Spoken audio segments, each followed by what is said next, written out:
Hello and welcome to One Team Inertia for the third game of the season for 2019-2020.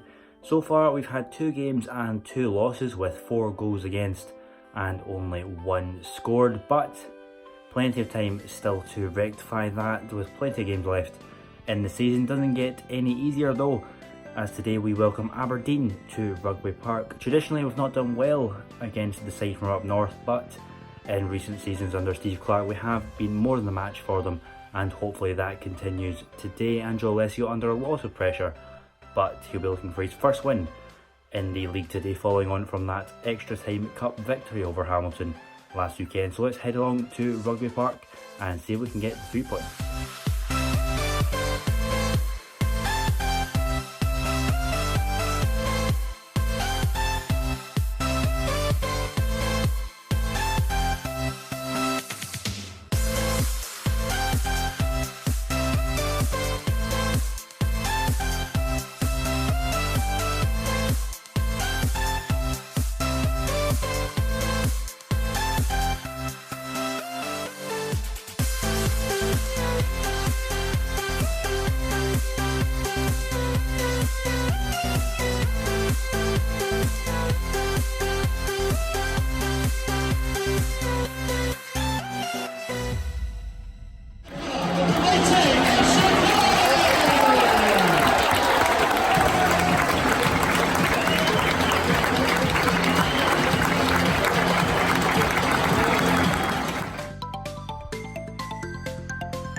So we have our first point on the board for the new season. It certainly wasn't easy and there's still plenty of work to be done, but it feels great to have that first point on there. We're still last unfortunately, but you know, small improvements and we'll get there in the end. Scrappy affair as it always is with Aberdeen, not too many chances of note. Best falling to Chris Burke when he rounded Joe Lewis but couldn't quite get there to turn it home. Plenty of positives though. Battling in the middle of the park, Power and Dick are absolutely outstanding in the middle of the park, you know, breaking up the play, doing what we do best, you know, being the underdogs, sitting back and then winning the ball back high up the pitch and then breaking forward. Great from them. And it was a fantastic debut performance from Hämäläinen, absolutely fantastic at left back in replace of Greg Taylor, who had a hamstring injury for this game.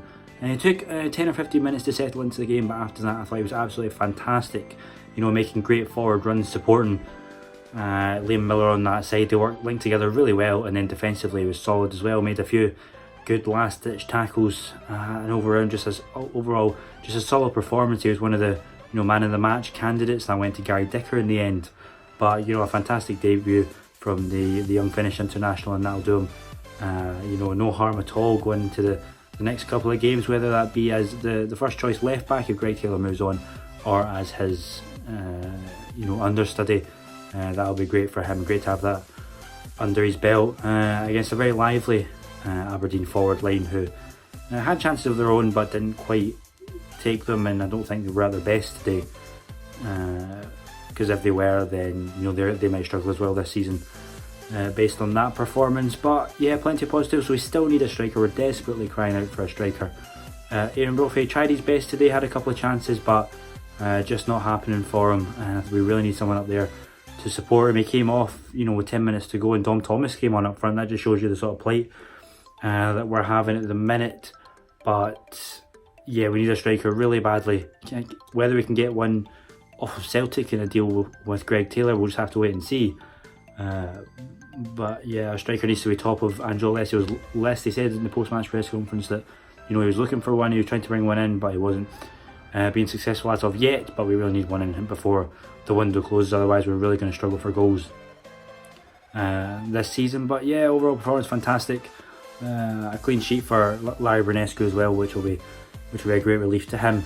You know, it's 2 clean sheets in a row now, and that'll give him, you know, so much confidence to then kick on and go from there. His ball receiving was good today.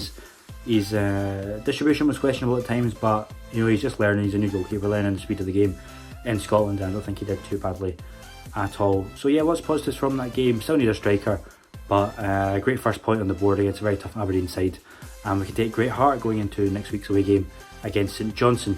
If we play like that, then I think we'll be absolutely fantastic.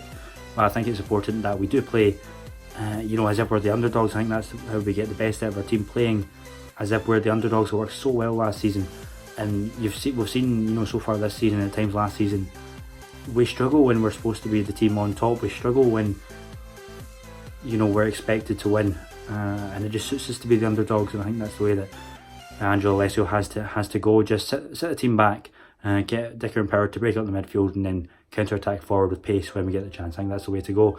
And I think we saw that in flashes today. Obviously didn't come off with the lack of goals, but you know, we're not far away and we'll get there sometime soon. But on to St Johnstone next weekend. Hopefully we can pick up another 3 points before the international break, and it's Scotland's turn to take over football for a week.